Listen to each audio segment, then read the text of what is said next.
ആദ്യത്തെ വാക്സിനേഷൻ എടുക്കാൻ നേരത്ത് കൊച്ചു കരഞ്ഞില്ല. ശരിക്കും? My newborns not cry, my newborns don't cry. ടെൻഷനായി. അത് അത്രയും നേരം ടൈപ്പ് ചെയ്തോണ്ടിരുന്നത്. ഗൂഗിൾ തന്നെ ഏതെങ്കിലും ഒരു സ്ഥലത്ത് നിൽക്കണം. അപ്പൊ ഇതൊന്നും ആ പയ്യന്റെ തലയിലോട്ട് കേറിയിട്ടില്ല.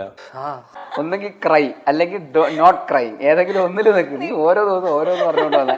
അറിയാത്ത ഇംഗ്ലീഷിൽ എനിക്ക് മെസ്സേജ് അയക്കുന്നത് ഞാൻ എന്നോട് ഫുൾ തെറ്റ് ഇംഗ്ലീഷ്. ഇതൊക്കെ എങ്ങനെയൊക്കെയാ, കൊച്ചുങ്ങളാവും ഇങ്ങനെയൊക്കെയാണോ ഗൂഗിൾ വരെ അവൻ കുഞ്ഞല്ലേ എന്റെ അടുത്ത് പറഞ്ഞു. ഇതൊക്കെ ഇങ്ങനെ നോക്കിയിരിക്കും. കൊച്ചു മുഖമൊക്കെ ഇങ്ങനെയൊക്കെ മാറും. ഈശ്വര അതെന്ത് why making weird face. Adjust ചെയ്തിരുന്നു. പിന്നെ പെട്ടെന്ന് നിങ്ങൾ ഒരു ശ്വാസം ഇങ്ങനെ ശ്വാസം എടുക്കും. എന്താണോ ഇത്ര വലിയ രഹസ്യം? അപ്പൊ ഗൂഗിൾ പറയും 10 പ്രാവശ്യം ശ്വാസം എടുത്തിട്ട് പിന്നെ നോർമൽ ശ്വാസം അല്ലേ? അതെ, അതൊക്കെയാണ്. ഒന്നും അറിയാത്തവന് ആവാലോ. അത് സാധാരണ എല്ലാരും അങ്ങനെ ചെയ്യുന്ന. അങ്ങനെയാണെങ്കിൽ ഓക്കെ. അത്ഭുതം തോന്നാറെന്ന് വെച്ചാൽ എന്നെ ചുറ്റി നിൽക്കുന്ന എല്ലാവർക്കും ഞാൻ അത്ഭുതമാണ്. എന്നെ അറിയാവുന്ന എല്ലാവർക്കും ഞാൻ വണ്ടേഴ്സാണ്.